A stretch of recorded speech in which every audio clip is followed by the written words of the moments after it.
Oh, hi, Dan. Back chatting this week. You wrote this week about another project that council was asked to, I guess, walk back some of their amenity requests, at least delay them. So what's happening? What's happening there? Yeah, so this was about this is one specific real estate development, but it's a really, really big one. I think it's 15 or 1600 homes, and it's the former Oak Ridge Transit Center. So it was a bus depot near 41st and between Oak and Canby, and it's a big, huge site. It was bought several years ago by a partnership between developers Intergulf and Modern Green. They bought it from TransLink for $440 million, which made it at the time one of BC's largest ever real estate transactions.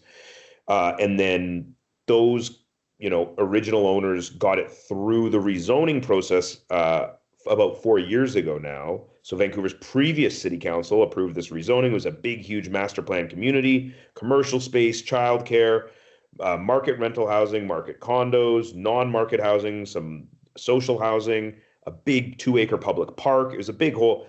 I mean, I remember at the time, Vancouver's previous council was quite excited about it. But then thing is, not much happened in the years after that. And about 2 years ago, Grosvenor, a big major developer, bought the site from Modern Green. And so they're the ones moving it ahead now. So basically what happened is that this week they came to council and they had approached City Hall at some point saying that the timelines for the project that were contemplated in the original rezoning approval 4 years ago, these timelines were not feasible now. They could not move this thing forward fast enough to hit these timelines. And so they were asking basically for an extension for 5 years to extend the whole thing. And so staff were recommending that it was reasonable for council to grant this extension. And there was a bunch of concern. I wasn't sure, what would happen on council if they would just kind of approve it. Yeah, say yeah, sure, no problem. But a lot of councillors raised questions and a lot of them had concerns. And they were kind of worried. And there was some worry about what exactly it meant. They were trying to clarify, does this mean that the developer wants to delay delivering the social housing or delay delivering the other public amenities in favor of forging ahead with building the condos first or whatever? That wasn't the case. And as city staff explained and the developer explained in council, a representative from the developer, they were not changing the sequence. They were still going to be moving forward with delivering the social housing and stuff in the same order they always were going to. They were just going to have to delay everything. They were saying that there was, remediation work to do on the site and the timelines just weren't doable. There was some pushback from councillors who said, well, presumably when Grosvenor bought this property 2 years ago, they were aware of what the agreements were, what the timelines were. It wasn't a secret at that time. It was public to anybody who wanted to know what the timelines were. But so effectively, yeah, Grosvenor and city staff were saying that they're just proposing it's going to need more time. It's not possible, physically possible, to do this in the time frame that's currently contemplated. And so city staff made the case that this is a pretty unique situation, largely because of the change of ownership, right? So they, city staff in the report to council cited 3 different reasons for the delays. They said, basically the original owner didn't do very much to move the thing forward in the first couple of years after they got the approval. Then there was a change of ownership. And then they also mentioned sort of current economic conditions. So obviously, the first 2 things are kind of unique to this project. The third one is something that's affecting everybody. And obviously, this is interesting in the context of we're hearing about a lot of development projects either being delayed or at risk of being canceled or shelved for an extended period of time. A bunch of developers are saying, both in communications to Metro Vancouver and to regional governments, municipal governments, provincial governments, and they're saying it publicly that these current market conditions just mean that a lot of projects can't move ahead, or they're going to be delayed for a while. And so that's something we keep hearing about. The Home Builders Association of Vancouver has said that they're hearing about tens of thousands of units of housing that have been approved by municipalities in Metro Vancouver, but they haven't pulled building permits yet just because it's not viable for these projects to move forward. So what's it going to take? Like, are you getting any sense from the cities or from, because obviously we need housing. There's like a huge pent up demand for housing. What's it going to take to unlock this gridlock? well, it's kind of the builders, at least what they say, the developers, they're blaming a bunch of different things. Obviously, as we know, recently, a kind of coalition of different major developers made a plea to Metro Vancouver saying that because Metro was considering big increases to their development fees, really big increases, and saying they were kind of making the case to delay the implementation of these fees because these fee increases on their own were going to make some projects not viable. And there's a pretty split view among Metro Vancouver's board of directors, which are all locally elected mayors and councillors from the region. We've heard different views from them on this subject. Some of them are saying, no, these developers just want to make bigger profit margins. And some of them are saying, we're worried that this is going to make projects not viable and that projects just won't get built. So there's that.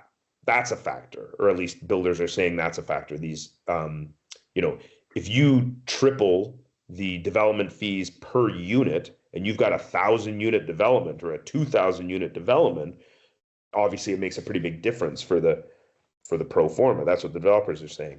Then obviously there's also things like interest rates and the availability of capital, way outside the control of any municipal government or a regional government or a provincial government, right? They can't control interest rates. David Eby, BC NDP leader, had often, said that he would like to see interest rates come down, but it's not something he can control. The cost of materials has gone way, way up. I mean, I think it's in some cases has moderated a bit, but it's a huge factor.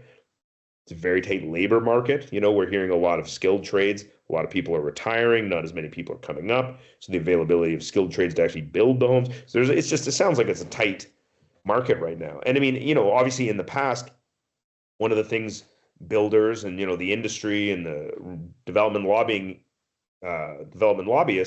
would kind of argue that municipalities, city halls, and are kind of they're not approving enough housing, or they're taking too long to approve it, or they're beholden to NIMBY neighborhood associations and they're not getting stuff approved. And that was often something that we heard about. Even provincial politicians would sort of say that municipalities are responsible for holding up, or they're to blame for holding up a lot of housing. But obviously in some of these cases we've got projects, big huge projects, many projects that have been approved by city halls. And I mean, in this Grosvenor example, you've got them actually coming to City Hall saying, hey, this thing you approved 4 years ago, you've already approved it, but can we actually take longer to deliver it? We can't deliver it as fast. So it's not to blame the developers, but it's just to show that city halls are not always necessarily the bottleneck that is slowing these things down. There's a million factors, right. and a lot of them they're out of control of any one entity. And depending on where you live in the region, you might be surprised to hear that there's a slowdown, because you can look out your window in some places and see lots of cranes and buildings going up from Surrey City Centre to Brentwood to parts of Vancouver. But I think you've talked about in the past, a lot of these projects were started in a different economic environment and they're finishing. It's more a matter of, are there new holes going in the ground for new projects? But even if a new hole goes in the ground next week, that project might have been, mapped out a decade ago or half a decade ago or something, right. A different environment. There's kind of these lagging indicators. By the time a hole is in the ground or crane is up or whatever, this project was started a long, long time ago with math that was done in a different environment. One of the indicators that you and I can't see driving around our communities or walking around the downtowns, we can't see the volume of land sales. And that's something that has plummeted. So that's one of these things that people in the industry, they're getting monthly charts, maybe more frequently. They're getting these charts showing how many land deals are happening, which are kind of the prelude to big developments happening, right? Long before a developer approaches City Hall, even longer before it goes to a public hearing and the neighbors show up to oppose or support it. there's these deals happening where people are buying and assembling big parcels of land. And that has to happen a long time before anything becomes public, before a development application sign goes up in front of the property.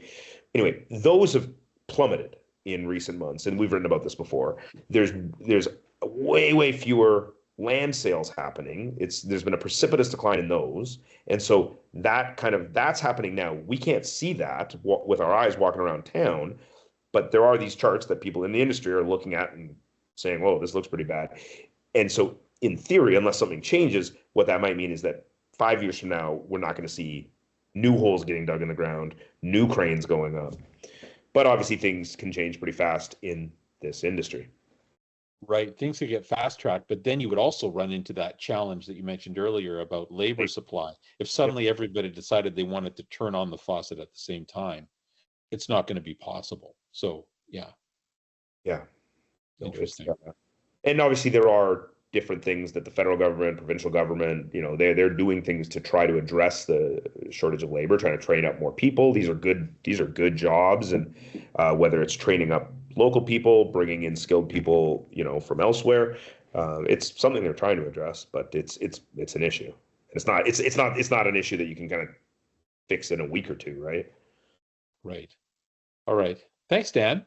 Great. We'll chat again next week.